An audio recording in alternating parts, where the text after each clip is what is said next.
Good afternoon, everybody. Let's take a look at your headlines on this Thursday afternoon. A man rescued after he fell into a hole on a ship. Plus, a body found in Baldwin County. And a hearing today on the fate of the District 2 race for the Mobile City Council. Those stories and more coming up on News 5 Now. Brought to you by Green & Phillips Injury Lawyers. Covering news from your neighborhood and around the world. News 5 Now starts right now. Everybody, welcome to News 5 Now. I'm Devin Walsh. It is Thursday afternoon. I hope you have been enjoying this beautiful day so far. We are expecting a little bit of rain this weekend, so enjoy the sunshine right now. I'm wearing kind of a summery dress today, and I was hesitating because it's October. This is more of a summer spring dress. But then I thought, you know what? It's gorgeous outside. Why not? You throw those fashion rules out the window and wear those white jeans if you want to wear them. You just, there are no fashion rules anymore. You can just wear what you want to wear. Anyway, we got a lot going on today. Let's go ahead and start with our big stories. Number 5, a Pensacola substance abuse center evacuated this week because of a bomb threat. Now police are trying to figure out who put a package outside. Somebody walked into the Lakeview Center on Lakeview Avenue and told the person at the desk there was a bomb in a package outside. So police evacuated all the buildings nearby. And so the bomb squad checked out the package. It was empty.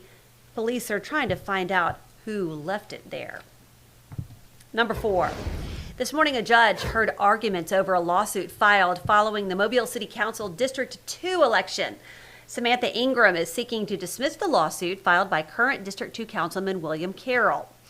Her attorneys argue that the Alabama statute, which gives cities the authority to create and regulate municipal offices by ordinance, has no bearing on this case, while Carroll and his attorneys argue that the Zogby Act is law. And that act states that a candidate has to live in the city for 12 months and in the district 90 days before the election. The judge says this is a legal case. She may make a decision in the next couple of weeks. Number 3, the U.S. government shutdown continues even after an attempt by Congress to end it. Yesterday, the Senate voted on a measure to fund the government, but it failed. That attempt followed Tuesday night's last-ditch effort to keep the government funded, and there are no indications on how long this shutdown will last. Number 2, authorities in Baldwin County are working to identify a body found yesterday by a road crew working on Highway 31 between Bay Minette and Atmore. Authorities say the body was badly decomposed. Investigators are hoping the autopsy will tell them who the person was. An autopsy is expected to be done sometime today. And number 1, a rescue operation this morning down at the shipyard. A man was rescued after he fell into a ship. He was a worker. This happened off of Dunlap Drive. He fell about 8 feet into a 25-foot hole, but the problem is workers couldn't reach him by just pulling him out of the hole, so they had to cut into the side of the ship to get him out. He only has minor injuries. He is going to be okay, but certainly a lot of excitement at the Alabama shipyard this morning. The police department tells us the fire department was able to use that as some training for other future disasters that may happen. But again, the man is expected to be okay. Okay, everybody, it's time for our question of the day. And this has to do with the government shutdown. So, big deal going on in our country right now. How are you feeling about the government shutdown? How are you feeling? It may not be affecting you personally, but if you have a federal job or you know someone with a federal job, they're not getting paid. So, tell us how that's affecting you.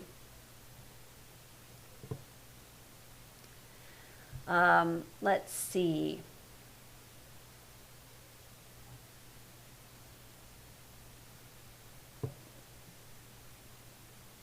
V says, I think the military should be paid, but not Congress. Mike's not too affected by it. Roxana trusts in her president. The reality, not many along the Gulf Coast will notice it. Those in Washington, D.C. will get a few days off if they're non-essential. Nothing will change unless the shutdown goes beyond 30 days.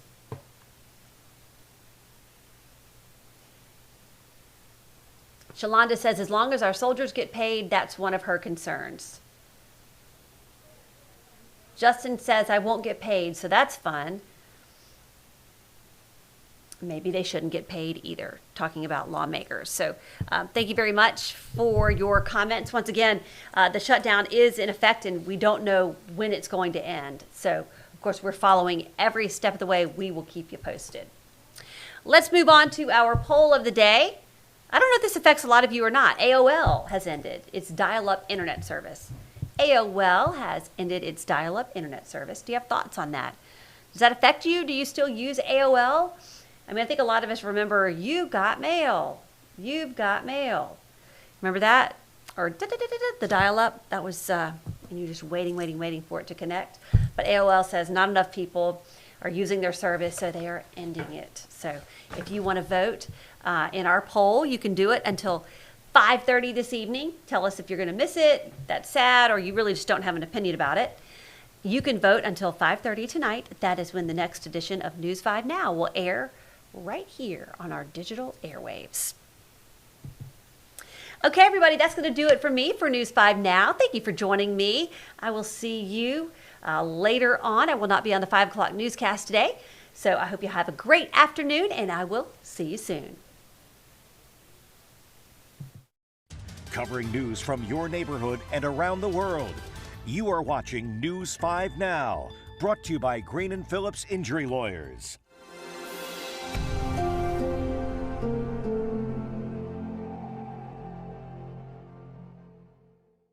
In the courtroom, the judge knows best, and this judge does too. If you've been hurt in a wreck, you need a law firm that knows the system and how it works. I'm attorney David Green. Call or come by anytime. You never need an appointment.